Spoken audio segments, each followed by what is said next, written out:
So in this part, we're just going to look at exporting our fish. So here's our little fish that we've just drawn, and yours will look completely different. That's absolutely fine, and hopefully you've used the correct tools, which is just these pencil and brush tools.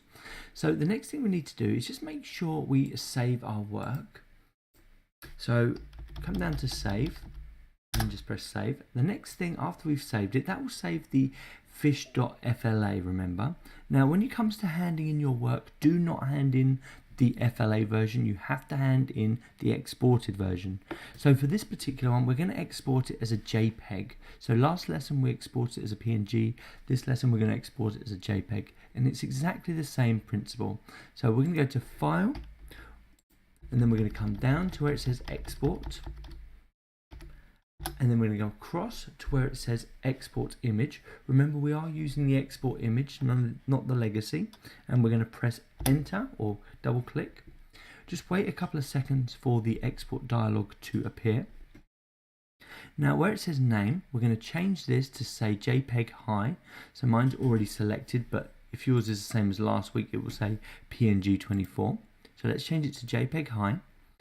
We can change the quality, so let's just change this to 80%, and that will give us a really nice quality. And you can also type it if you're having trouble like what I am. And now we have 80%. The next thing we need to do is just press the save button here at the bottom. And let's come into our drawing file, and we'll call it fish, and make sure it's saved as a JPEG, which it is. So when we press save, that will go ahead and it will do its export. Now let's come to the file manager and let's go back to our drawing folder, which is this one. Now notice you have an FLA file. Do not upload this file. This is your working dial. So if you double click on this FLA one now, this will happen and it will pop up with Adobe Animate.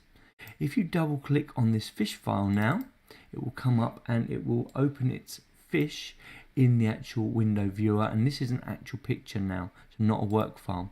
So the version that you're going to upload to the hand-in is this one here, this JPEG, not the FLA version. Okay, so that will get you up to the mark of a 3 out of 5. If you want to go all the way to the 5, what you're going to need to do, as well as complete the fish successfully, you're also going to need to do me a picture of a penguin. Okay, don't forget you can also fill it, so if you want to get the extra marks, you do have to fill in the colour as well using the paintbrush. Give that your best shot, and I'll see you in the next video.